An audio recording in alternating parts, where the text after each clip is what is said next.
But I want to share an experience I had just 3 weeks ago. We had, I would say, an important manufacturer from Europe coming to our Fort Collins labs, and just to show them the roadmap, workstations, VR that we're having.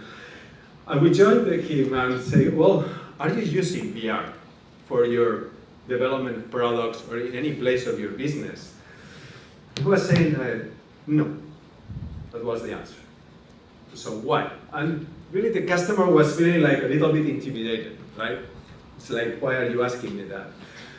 Our sales specialist was there and came and said, you know, Xavi, in fact they bought some workstations and they bought some HMDs, but they actually don't know exactly what to do with it. I think that's a very important example of the difference between a consumer VR and a commercial VR. Today, 76% of the content, VR content that is generated for gaming. Tens of millions and growing significantly. And as Alan mentioned, HP has really a say here. With our Omen brand, we're leading this market, we're growing significantly. That's an incredible business that we're going to be participating in the future. Very important. I think it's important also for commercial because two things are happening. So this monumental, phenomenal business is driving investment on technology.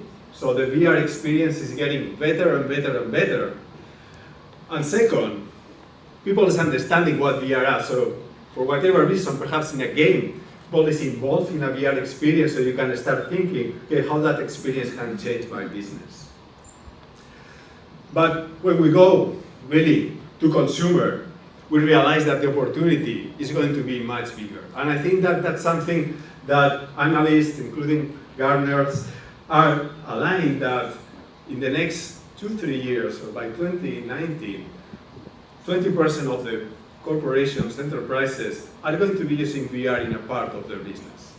And that's important. So that means that it's not like a hype of the industry, something that may happen, that has happened many times with technology, but something that is actually happening today, right?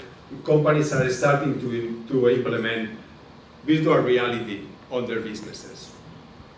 For me, that is an important thing, and in fact, in my experience disrupting industries with technology, especially on the commercial area, it's very important to move from the consumer side, which is all about the experience, it's all about cool, having fun, to having an experience that will transform a workflow, right? And that workflow has to be transformed in such a way that provides a real economic value proposition to that company.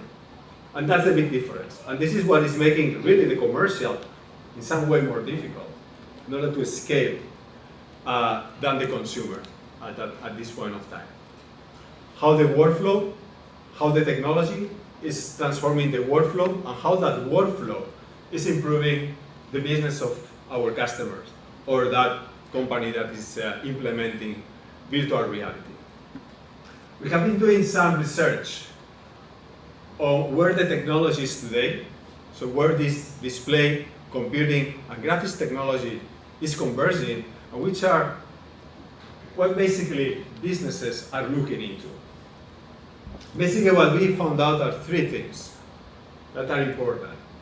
The first one, not in order, I would say, is provide better customer experiences. Let me say here, I'm talking about the customer of our customer, okay? So how they are going to be able to bring their customers and deliver more value to them by having an immersing experience. And here, you see cases like theme parks, where perhaps the consumption is more like a game, but the backyard is a commercial application, right?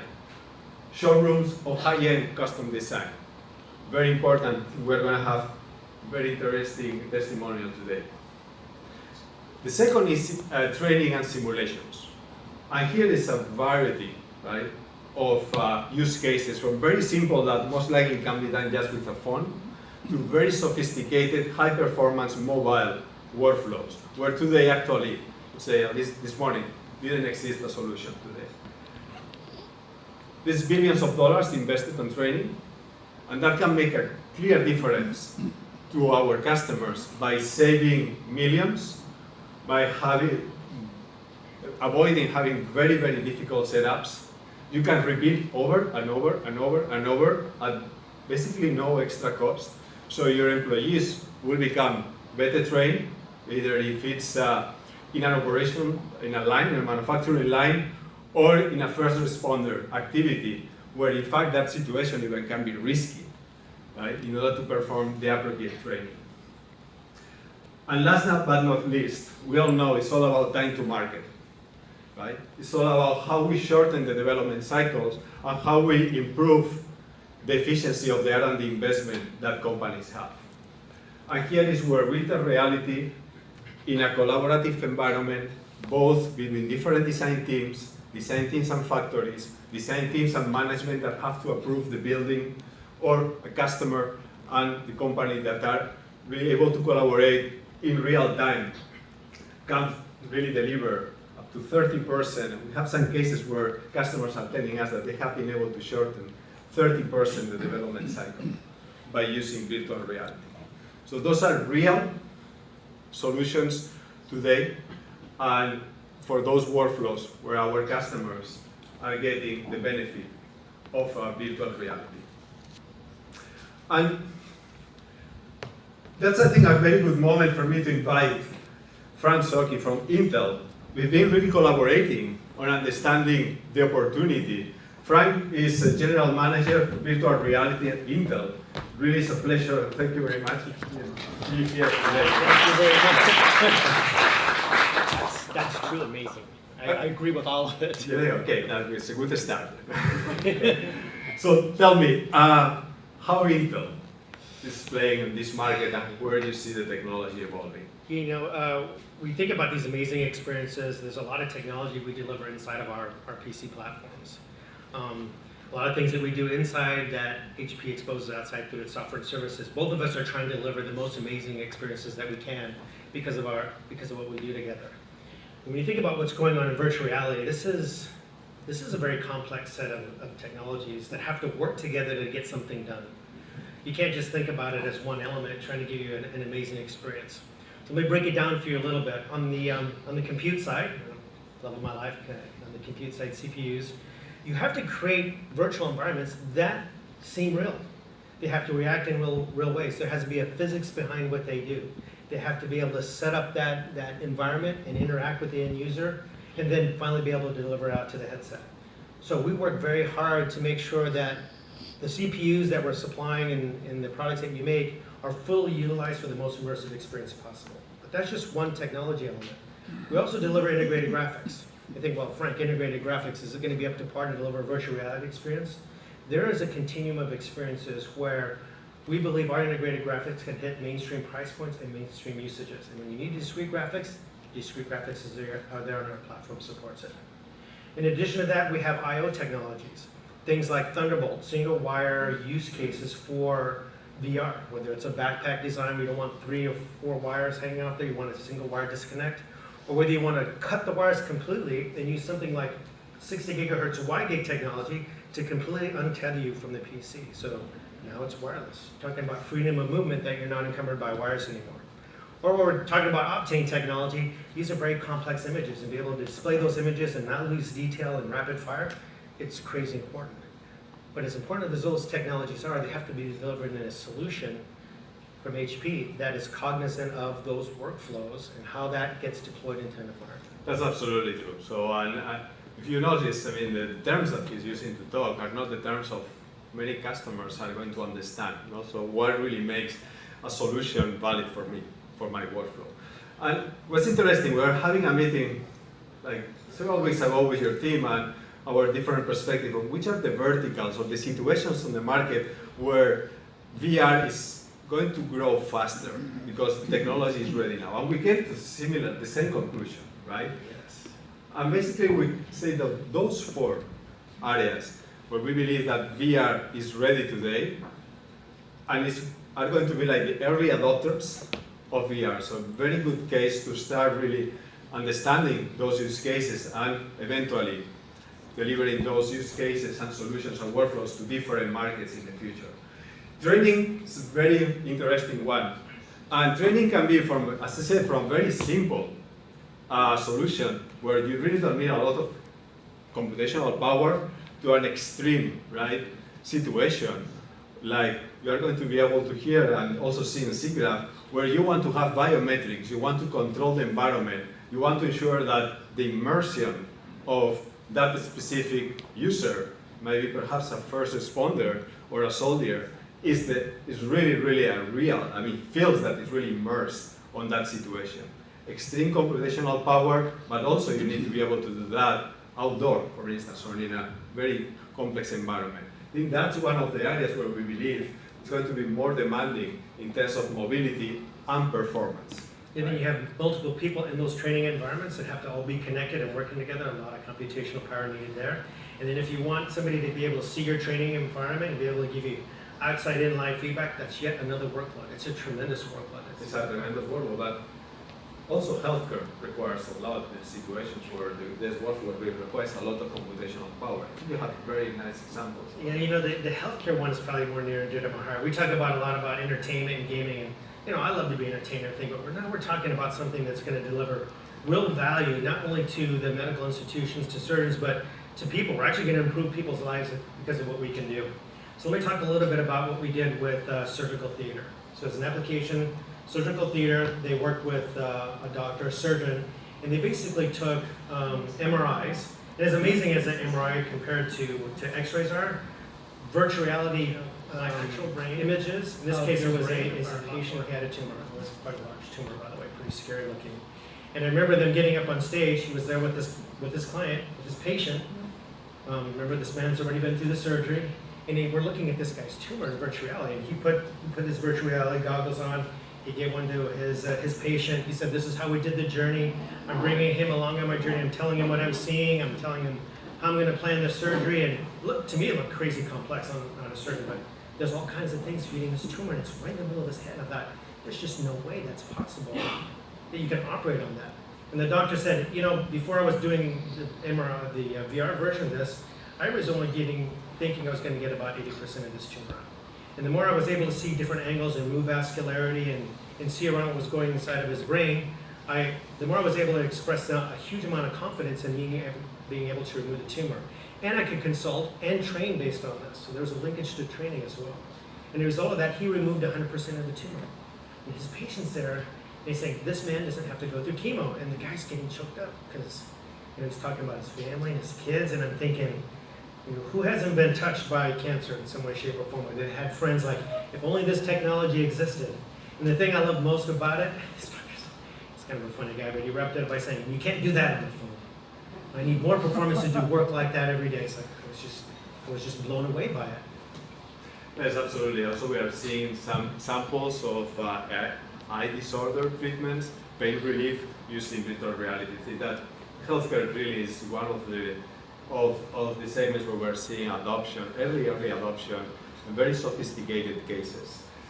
Design visualization, I talked about that before, and for many years ago, I used to be an engineer, so I know what it is to design a complex system, and the ability to be able to collaborate either globally, if you have distributed global teams, but also the ability to discover defects much sooner on the development cycle, save prototype cost.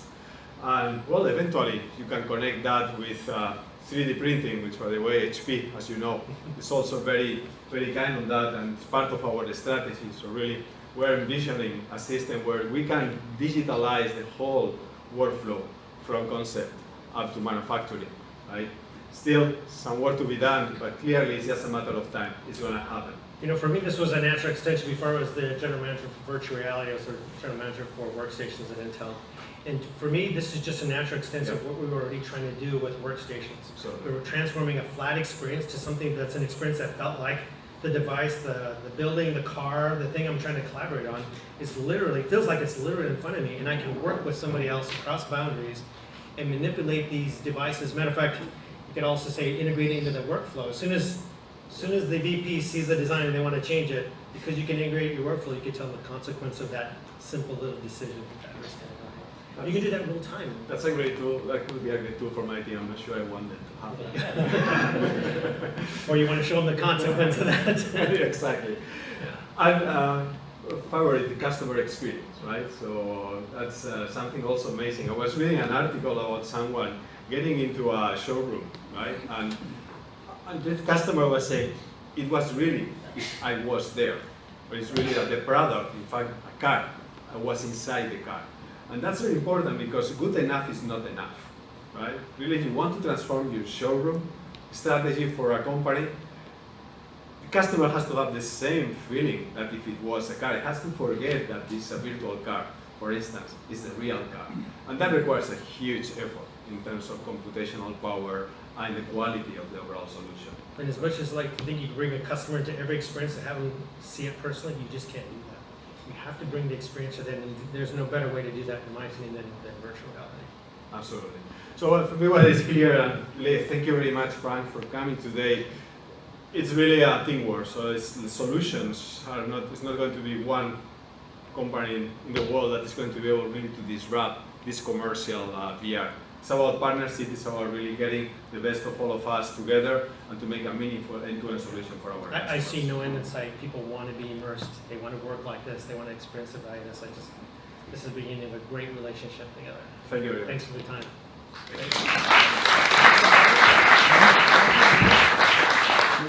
So, with this introduction, how are we seeing the market and what are the areas? Let me go more into what our strategy is going to be. So we talk, if you want to know about the delivery of the VR experience to our customers, but when you look into that infrastructure, at the end of the day, it has the same requirements than any other IT infrastructure that a company is going to be implementing on their systems.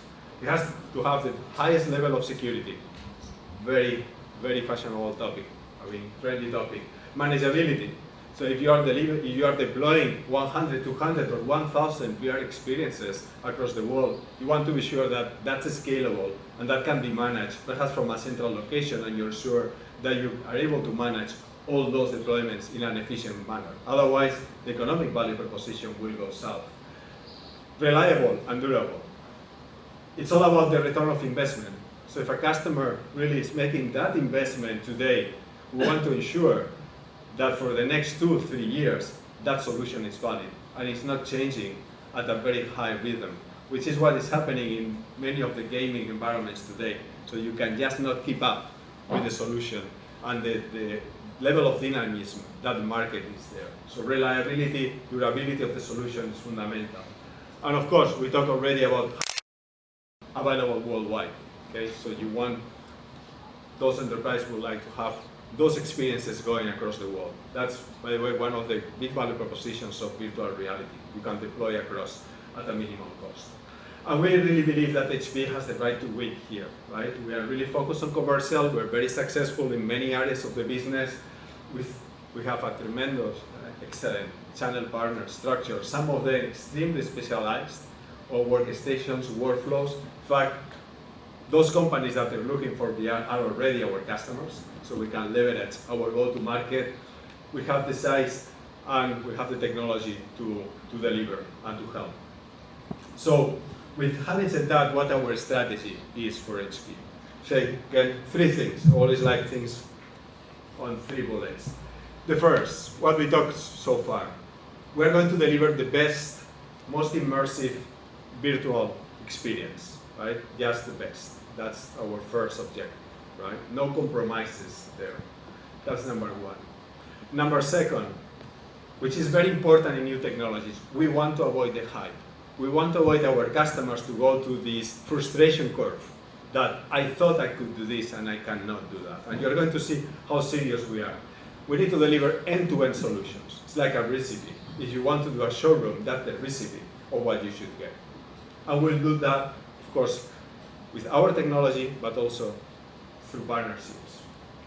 And that's only the starting point. We believe that VR is here to stay, but at some point of time, AR, mixed reality, or whatever new names will appear in the future are going to be very relevant for different use cases. But the technology today is enabled VR.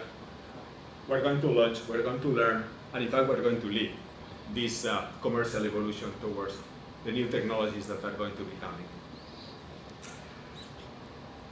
in fact, VR is not new. I am reading some articles that started like 50 or 60 years ago, okay? But today, you can say that HP today has a play on VR with our current portfolio of VR-ready products. If we divide the VR experience, or if you the generation of the VR experience on these three phases, how we design the content, how we create the VR, and also how the experience is done. We have today a portfolio of products VR ready that will cover different parts of that overall workflow of creation. With the Z workstations VR ready, we can absolutely cover all of those cases. With Elite Desk commercial desktops, we can cover the VR generation and the experience, and as of course, we can also cover the consumption in the consumer market with our Omen backpack. So that gives us a good portfolio to start with, but we thought that that was not enough. Really, we needed to have a solution for situations where performance and mobility, highest performance and the highest mobility was needed. And this is where I have the pleasure to announce today the new HP VR, ZVR backpack that I'm going to introduce you with the following video.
So, the HP ZVR backpack, that's the most powerful wearable PC, I should say workstation in the planet. Okay? Really conceived to give a solution for those cases where performance and mobility are important, and we want to ensure that that experience is really immersed. We are doing that also partnering with HTC, with the business edition of Vive solution, so bundling both. And later on, Josh Peterson is going to walk you through the details of that specific product. But before going to that, I wanted also to go back to the end-to-end solution and how we want to ensure that customers really understand what they are buying. So I am pleasure to announce today as well the creation of 13 HP and test what they believe is the workflow that will satisfy their needs. So with that, we want to ensure that if a customer gets into VR, they know exactly what the benefit for their business is going to be. And we're going to have immersion centers in places like Palo Alto, like Houston, Paris, Barcelona, London, Sydney, Tokyo, Beijing, among others. And of course, we will continue growing across time. So from now until September, those immersion centers are going to be activated across the world. So a great journey. That's our strategy. We really believe that HP is going to be leading this commercial VR journey, here to stay for many years. And let me now pass the clicker to Josh Peterson, who is our head of product management, that will explain you the details of this new product that just announced. Thank you very much.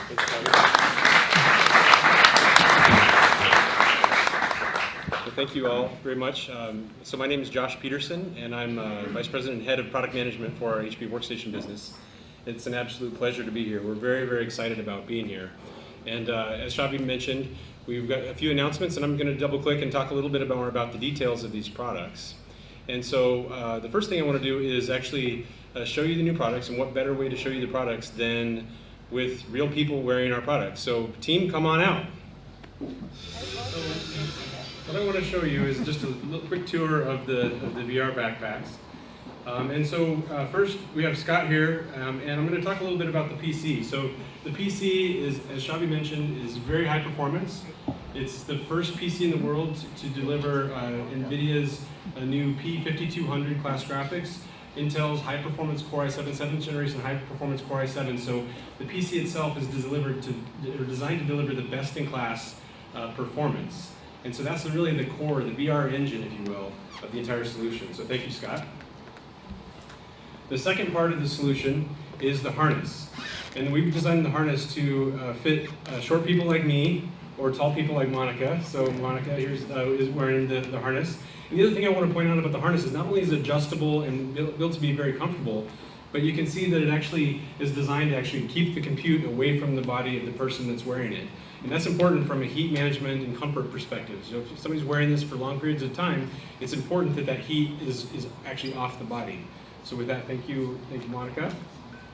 And last but not least, we have Louis. And so what I want to talk about with Louis is the batteries. So if you look at the batteries, basically you can see that they're hot swappable batteries that the user can actually do themselves. You don't have to have help. We've got a lot of feedback from customer solutions where people had to have help swapping the batteries.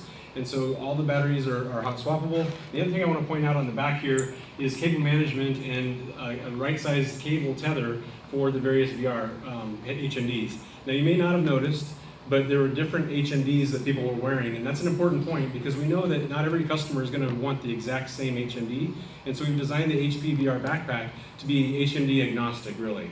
And so thank you, Louis. This is great. So we'll talk more about the details, but I think it's important to kind of see the backpack and how they're designed. So with that, let me talk a little bit about the customer pain points and the research that we did for the HP ZVR backpack. First and foremost, as we talk to customers, all the pain points really kind of seem to have a common theme of constraint. Okay, so if you think about customers today, a lot of them were talking about how the VR experiences are not comfortable. They're heavy, they're loud, they're hot. They just weren't going to be something that people could wear for long periods of time. We also heard a lot of concerns about the constraint of VR today is very tethered. It's a tethered experience. And you either have to have multiple people help keep you feeling untethered, or you would trip over the cable perhaps. And so that tethered experience was constraining. The other thing we hear a lot about is in the professional experience, like Xavi said, good enough is not good enough. It has to be excellent immersion experience, and we have to really be careful about people getting motion sick. And so it has to deliver the best possible performance, and that's really the way to treat the risk of motion sickness. And then last but not least, people were constrained with gaming devices because they weren't manageable, they weren't secure. These devices have to fit into my IT environment. If I'm going to deploy it to hundreds of engineers or hundreds of location-based entertainment around the world, I have to be able to manage those, I have to be able to update those, I have to be able to secure the content that's on those devices. And so manageability and security is a huge constraint for these customers. So what did we do about it? Well, first and foremost, we made the VR backpack lightweight.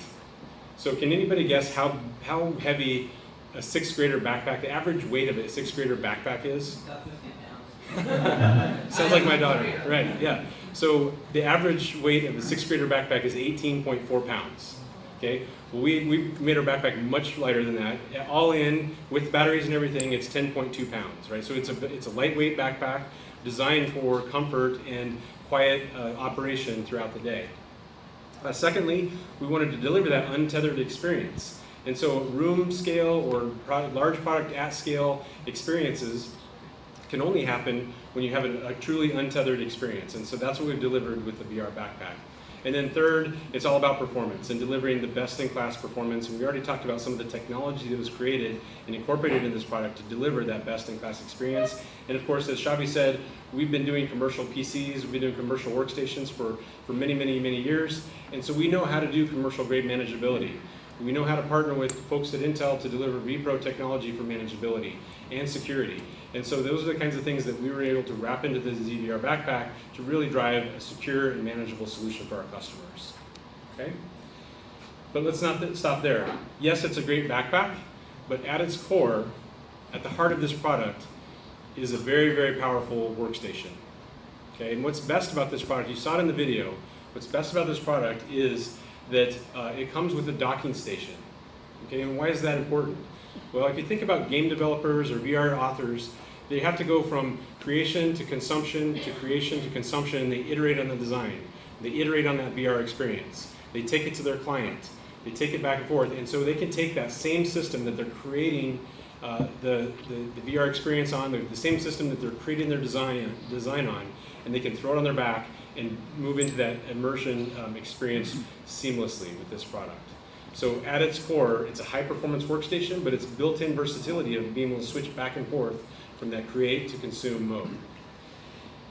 And I wanted to kind of provide a little bit more background about this product. So I can't really see that many people, but how many show of hands were here at SIGGRAPH last year saw the HP Omen X backpack, the one that was in our booth, at the HP booth, right?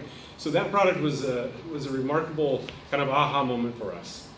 So we launched that product as a gaming platform, and immediately, as soon as we announced it, our phone was ringing off the hook from our commercial customers, ISV partners, and they wanted to actually test this product. And so we showed it at SIGGRAPH, and we saw lots of customers, we recruited lots of customers, you guys experienced it, and I can tell you that was an invaluable experience for us because we learned a ton. We learned about some of the great things, the delighters of that VR backpack experience. We also learned what was shortcoming, some of the things that were missing. Things like security. We still have to secure this device. It needs to be built to work all day, and we had a lot of features like, where do I put the HMD when I take this thing off? I need a third set of hands. So we designed a holder for the HMD so that you can actually clip on the HMD and take it off, again, based on the customer feedback. So the iteration cycle, I can tell you that this introduction of the Omen X backpack as a proof of concept was an invaluable part of what makes the new HP ZVR backpack so special, because we've learned so much throughout that process, and we're bringing those insights into the solution that we're delivering today. Okay? So again, I want to talk a little bit about the specs of this system. So one of the questions we get a lot is, you guys just launched a consumer-grade backpack in June. How is this product different than that product, right? And so let's talk about the differences. First, to deliver the robustness and the quality and the reliability that you need for more long-term immersion experiences. So we had to put the best of the best graphics solution and the best of the best CPU solution in this product. So we partnered with Intel, we partnered with NVIDIA to deliver the best. This is the first product in the world to deliver a P5200 class mobile GPU in a form factor like this, or actually period, in any form factor. And so that's delivering really, truly, a lot of people best in class. This is taking it another step level. It's delivering that 1080 class graphics performance, but with twice the frame buffer. So 16 gigabytes of frame buffer to handle those more complex models that you see today. Things like TPM, commercial grade BIOS, and security, as well as things like Intel vPro for the manageable solutions, right? And then, of course, Windows 10 solutions for people that need to be able to join a domain for their commercial grade solution. So again, this is really optimized for business environments. And then, customers have told us, hey, we're going to drop this. This is going to be in dusty environments. It's going to be, it's going to be sat on, squished. You think about military grade applications where there is going to be abuse on these products. And so we've designed it to pass military 810G mil standard tests. Right, so that's part of the design process for this. So again, we built this to be business rugged. Okay, so versatility, we already talked about that. The idea of the dock to move back and forth from create to consume is an important part of this. And then making sure that we're agnostic. We're going to partner with HTC Vive, of course, because they're outselling other solutions 2-to-1 in the commercial space especially. And so we wanted to partner with them and make it easy for customers to buy the end-to-end solution from us. So in summary, again, we're delivering an untethered solution that's it's giving customers a new way to experience VR at room scale or large products at scale in environments like training, showroom environments, design visualization, all the different use cases that you saw earlier with Frank and Xavi on stage. It's got the tremendous performance with, again, Intel's P5200, the first product in the world with NVIDIA's P5200 class Quadro graphics, and Intel's 7th generation. So we're very, very excited about this product and how it's going to transform our customers. So I want to also talk a little bit more about what Xavi talked about with respect to the HTC Vive announcement. So we've been partnering with HTC on the consumer side for many, long time now, and on the gaming side. And we thought it was a natural extension to now extend that partnership into the commercial space with HTC's business edition of their Vive headset. Now again, I mentioned this, but Vive is outselling an Oculus headset 2 to 1. And in the commercial space, it's even more impactful because you think about untethered, room scale VR experiences and the ability to buy multiple headsets. And so the business edition is allowing us to sell these things at quantity with a 1-year warranty that customers expect, and they can buy it very simply. So they're buying it from HP, they're getting support from HP, and we've got the end-to-end solution with the HTC Vive Business Edition. And then of course, last but not least, Xavi talked about the Immersion Centers, and we're really excited about this. 13 locations around the world that are going to be delivering multiple use cases. So we're up to 20 use cases. So we're working with partners to identify software solutions or use case VR experiences that we can bring into our immersion centers to showcase it. So when we bring an automotive customer into our visit centers, we can demonstrate all the different ways that they can incorporate VR into those workflows, whether it's in the showroom, whether it's in the design visualization, whether it's in the automotive assembly training realm. And so we're up to 20 experiences, and it's common experience, whether you're in Beijing, whether you're in Tokyo, Palo Alto, you're gonna get the common set of experiences. You can set up time with our technical consultants to actually be there with the customer to talk them through their solution, help them decide how to get that end-to-end solution. So we're really excited about these immersion centers. We think it's going to take kind of the, some of the customers, you hear from a lot of them today, are very well versed in this. They're investing in software developers to create their own VR experiences, but not all customers fall in that category. There's a lot of customers that their expertise is in building cars.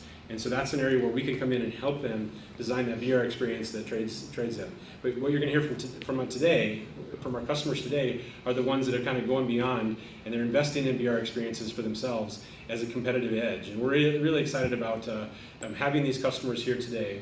And so with that, what I want to do is I want to turn it back over to Alan Buckner, who's going to actually host a customer panel, so you guys can hear firsthand from our customers. So thank you very much.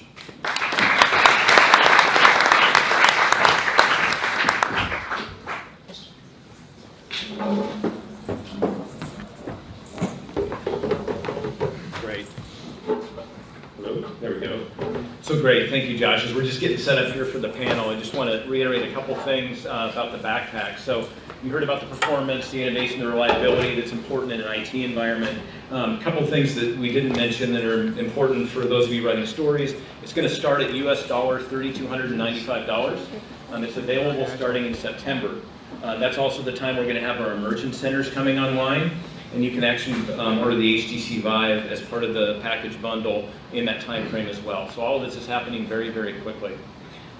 So with that, it's great to hear about the products, great to hear about the strategy. I think this is the most important part of our evening. We want to hear from some real customers and how they're using VR today. So I'd like to invite up my panel and warn them all careful with the last step, because there's a little gap there. Don't want any viral moments here. But we're going to just talk through and kind of go through each customer. We've got Adam Valdez here from MPC, Motion Picture Company. Thank you, Adam. We got Mark Cubby from Motion Reality, who's going to talk to you about some amazing training capabilities.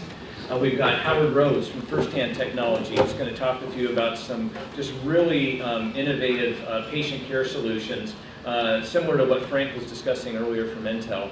And then lastly, we have Magdalena Mazowski from Audi, and she's going to talk to us about how Audi is using VR in showrooming environments. So we'll start off. I'm just going to kind of go down the panel, allow them to introduce themselves and talk a little bit about how they're currently using VR in their workflows. So I'll start here with Adam and let you take it away. And I think we have a short video to play behind you. Yeah, I think we're going to see a few minutes or a minute or so of our work. The Moving Picture Company, we have 3,500 artists doing computer graphics in 4 big cities around the world.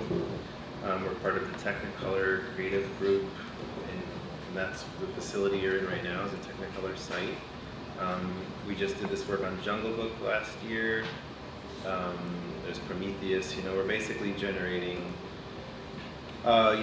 stereo, high-level computer graphics and characters and visual environments for feature films and television series, but primarily feature films.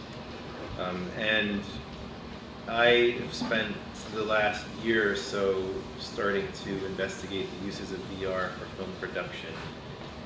What does that mean? It sort of means when you're designing a film in the first instance before you go shoot it, how do you work out your shots and work out your action, design virtual worlds and things that are only going to exist in the computer?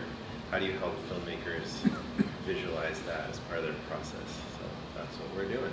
Very good. Thank you very much. And next we'll go to Mark. You want to talk a little bit about motion reality and what you guys are doing? Sure. We started 33 years ago in this business, traditionally doing what we call motion capture for feature films and game consoles. But the owner, my boss, has always wanted to get into multi-person visual virtual reality, and what we've done over the last 17 years is combine our mocap talents that started in '84 with some of our data integration talents. And what we've now developed is a series of products, primarily called Dauntless. They can put 12 people into a volume about the size of a basketball court, totally untethered, and put them in hostile environments. We do this for the law enforcement organizations and for Army organizations, and in some cases for Ministry of Interior forces for foreign governments, so that they can get the feel of being in a hostile environment without actually being in a hostile environment. And the coolest thing about it all is goes back to the motion picture history that we have. At the end of getting out of your training, you can go right into an after-action review station and watch everybody's actions in accurate motion capture data rendered in a game engine. Fantastic. Very, very cool stuff. And I'll just put a plug in now. This is all going to be available for you to see at HP's booth at SIGGRAPH, and I'll talk a little bit more about that later. So we're excited to have that available for everyone. So Howard, talk a little bit about firsthand what you guys are doing in the medical field. Yeah, so we had some examples of VR in healthcare, and a lot of times when people think of VR in healthcare, they think about the doctor side of things. And that's great. There's a lot of great training, and there's a lot of great examples that were given. But we're really focused on what happens in the patient and changing the patient experience. And we think, we look at the sort of social situation around healthcare. The United States spends close to 17–18% of our GDP on healthcare. And we believe that the real solution and the real value is in changing the patient journey. And so this picture that we're sharing here is of Providence Cancer Center in Portland. This is just one example of hospitals that are adopting our products today. This is a cancer, these are pancreatic cancer patients, and they're going through a lot of trauma, a lot of anxiety, and a lot of pain. And so we're using VR as a way to alleviate those, to help them with the pain and to deal with a lot of those sort of mental issues that come along with it. We're also building, we're working with HP and really consolidating the whole thing into a scalable form factor that we can bring to hospitals today. And we call that the VR Pro MetaCard. And that features an HP workstation. So we're really excited to be here today with HP. Fantastic. Thank you, Howard. And then lastly, Magdalena, talk a little bit about how you guys are using VR at Audi to transform your customer experiences. Sure. So I work for the Audi Business Innovation. It's a 100% daughter of the Audi AG, focusing on innovative business models and three main areas. Audi, it's going to be the Audi Customer IT Solutions, where we develop the Audi Virtual Reality Experience, also the Audi Mobility Solutions, where we have, for instance, Audi On Demand, and we also have the main area of Audi Balance Technologies. But let's focus on the Audi Virtual Reality Experience. What is it? It is a 3D configurator, a virtual showroom, where the dealers and the customers can configure all available models and all options. So why do we do it? It's pretty easy, in fact, because the purchasing behavior of our customers changed a lot within the years. So all of our customers, they look for the cars on the internet, and they only go to the dealer, or mainly they go to the dealerships, in order to negotiate that we can choose different colors of the car, for instance, in different lightnings, a dark area, a light area. It's really smart to use it, and our customers love it. And the next step of our application tool is also to show our functional features, to experience them, not only the visual differences of the cars, also the functional equipment, so for instance, side assist, etc. And the last but not least are our VR experiences. The Lomo Tribute, for instance. It's a great experience that's very emotional during the purchasing of the cars.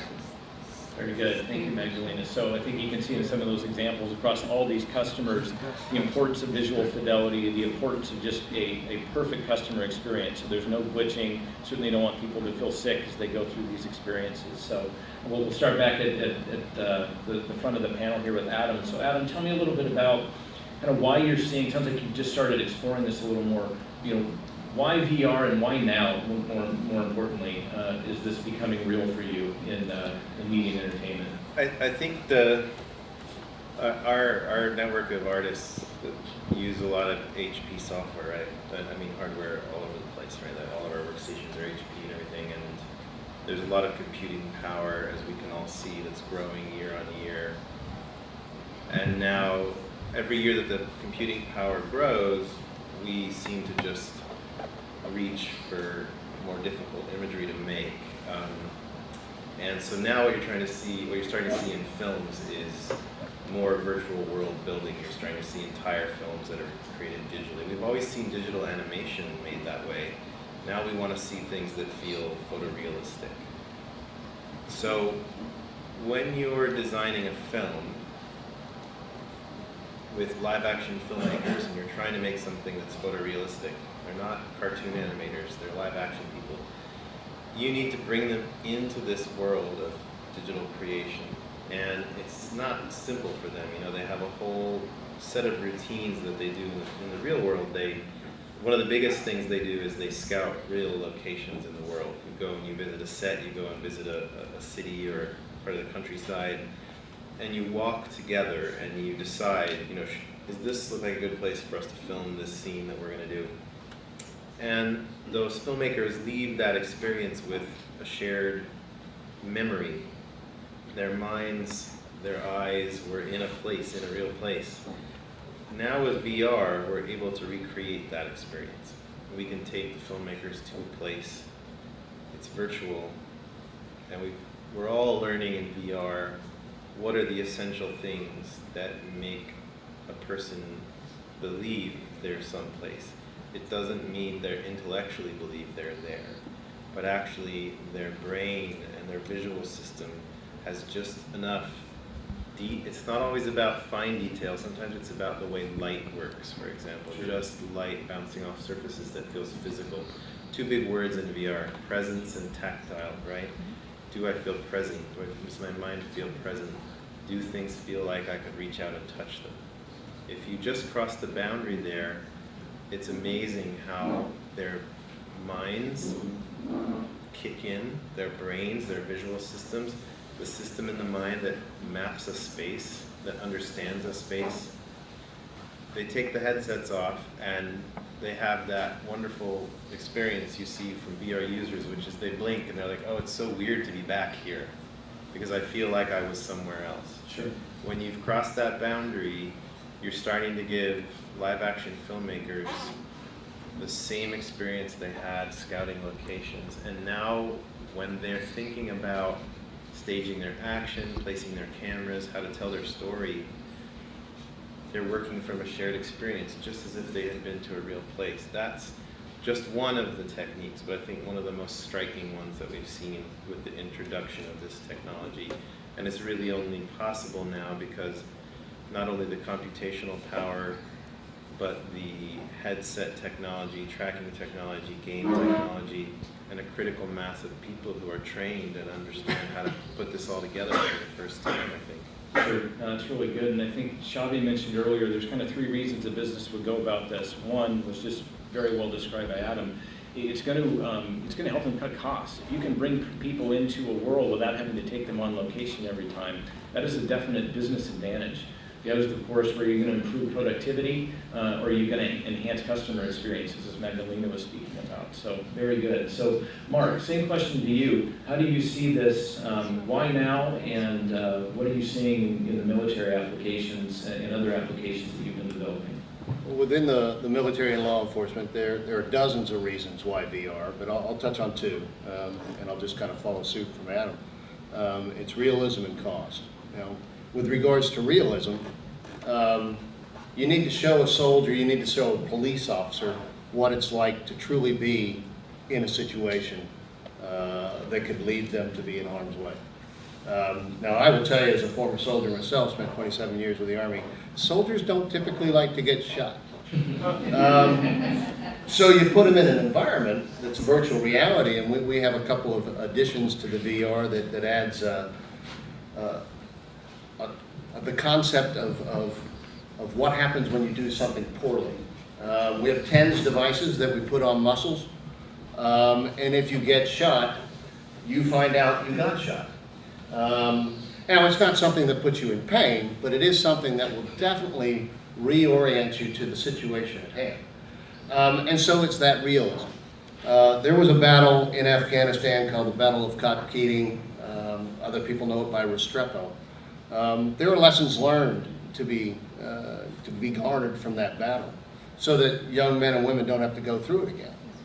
And so you take that, you can't take them out to Anbar province and make them relive it, but you can bring them into a virtual reality environment, and our largest is about the size of a basketball court, and let them relive the battle and figure out better ways to combat a threat such as that.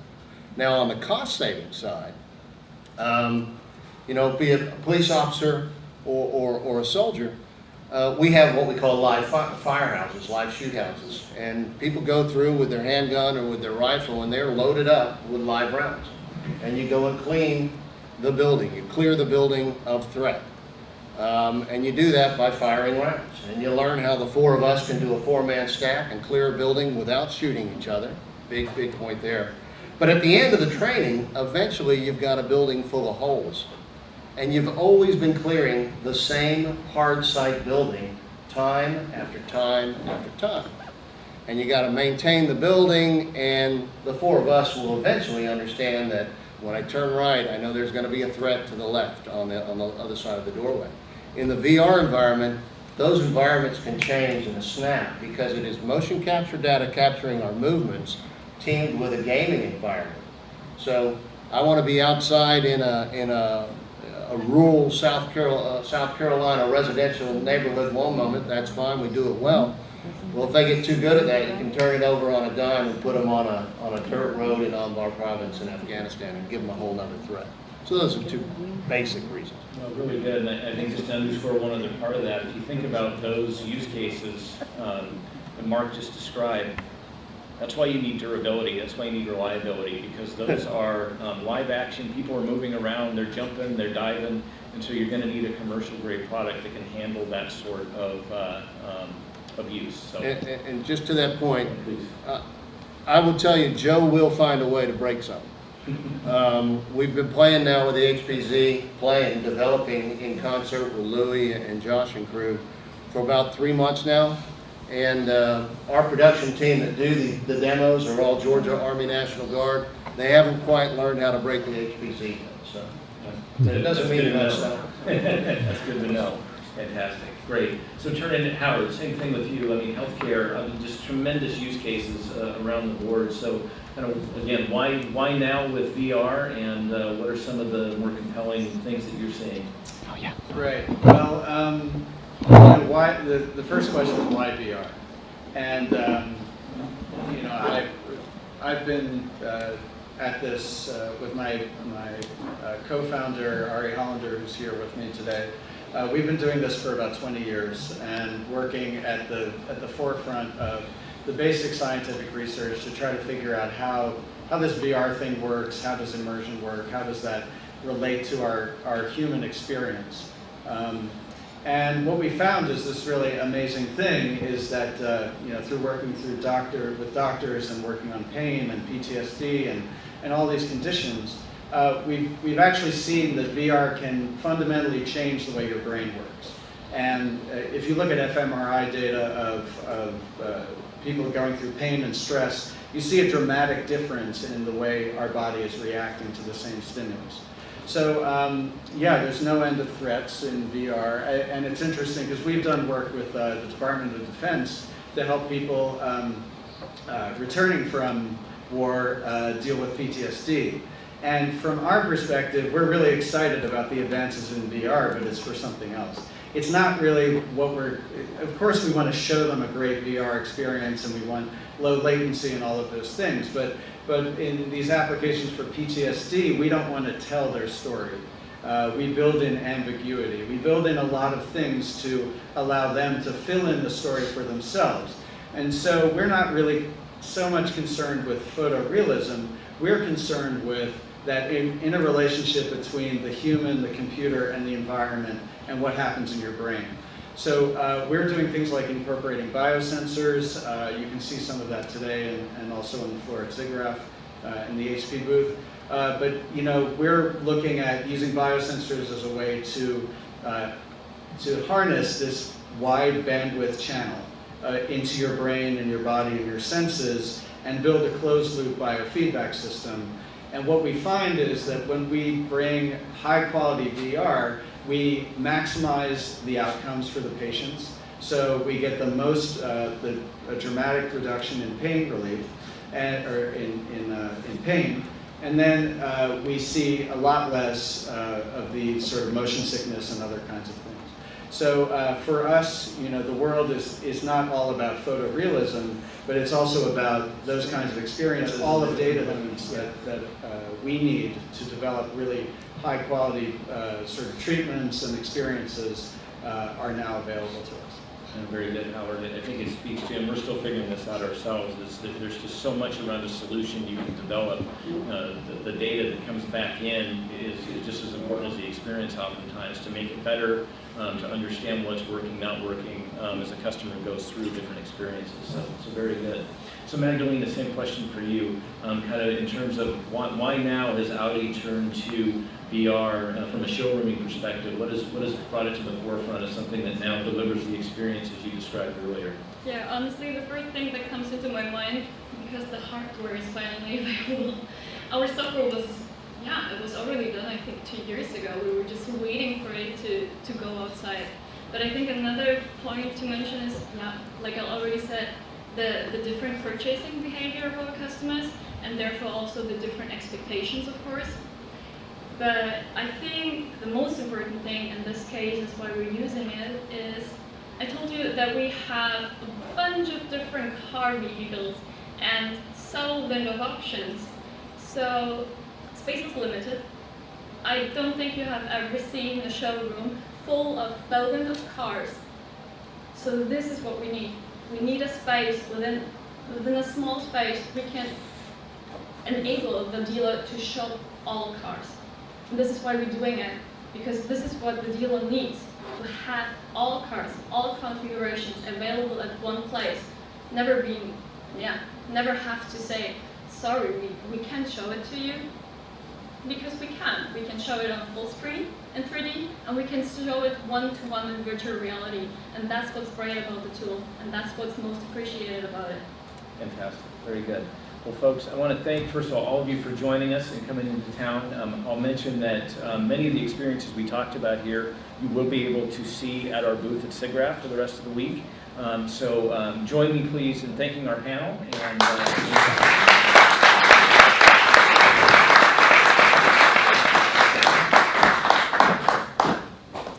Okay, very good. So before we roll the next video, I just want to make a couple comments. So we talked about how customers are bringing this to life. The other thing we wanted to do is open up VR to the broader environment of designers, architects, artists, students out in the world. And so I'm going to roll a quick video for you here and talk a little bit more about kind of the last thing on our slate tonight, which is Mars Home Planet. So if you could roll the video and we'll talk a little bit more about it. Humankind's been reaching for the stars since the dawn of time. With an unrelenting determination to venture one step further.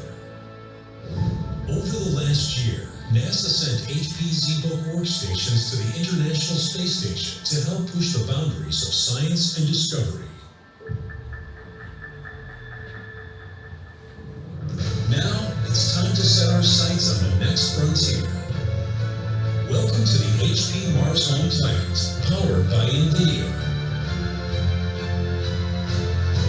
An opportunity for problem solvers, futurists, and dreamers to build a city for 1 million humans. A place to call home. All collective vision will be presented to the world in 2018 in virtual reality as a blueprint for the future.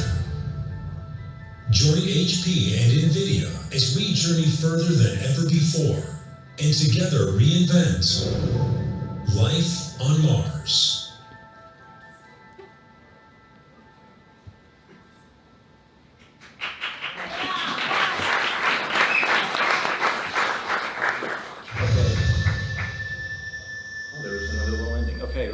So, very exciting stuff. So, as mentioned there, we've worked closely with NVIDIA, and we're really trying to bring this to life. It's an online, completely free co-creation platform where people from around the world in different trades can get together and indeed envision what would a true civilization look like on Mars if you go out 30, 40, 50 years.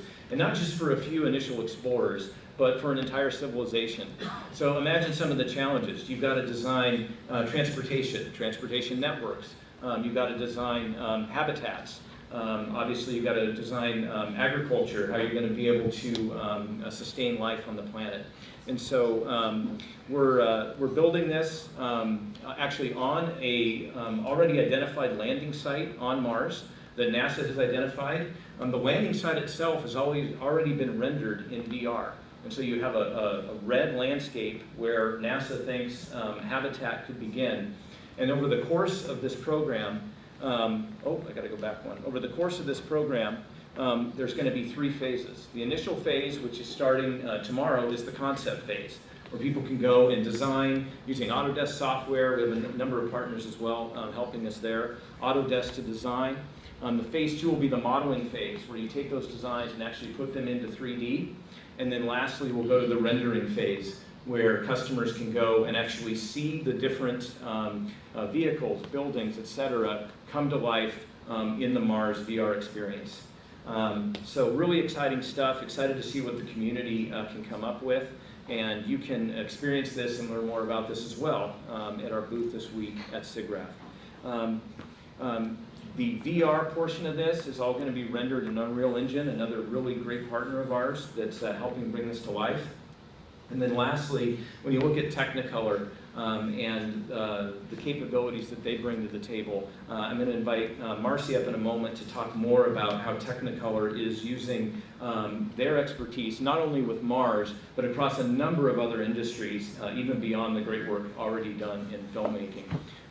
So before I do, I also was remiss at the beginning to really thank Marcy and the team here at Technicolor for hosting this event today. It's just a great space. Hopefully you're all enjoying it, and we've got some more to come here in just a few minutes out in the lobby area. So with that, I'm going to invite Marcy up to the stage, and she's going to talk a little bit more about how Technicolor is helping out with Mars, but also some of the other great innovative things that are happening right here in the Technicolor Experience Center. So Marcy, big hand of applause for Marcy.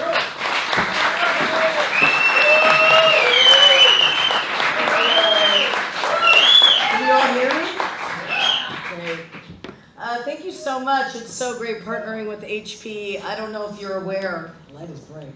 I don't know if you're aware, but HP actually powers the center. And it's been really amazing to come in and design and have a vision about what the next facility of the future would look like. And so you're actually sitting in it. What we have here is what is our creation area, where we have motion capture, and then our iteration area is the middle, and then we consume all the way in the showroom. So we're really excited about the center. We're really excited about having you all here. But we needed a project, and we needed something really interesting to work on. And so Mars, when I was asked by HP if we wanted to imagine life on Mars, what would that look like? It became a really interesting idea. What would it be like to have Technicolor, who is in its brands, really imagine what it could look like? What was the experience be in VR?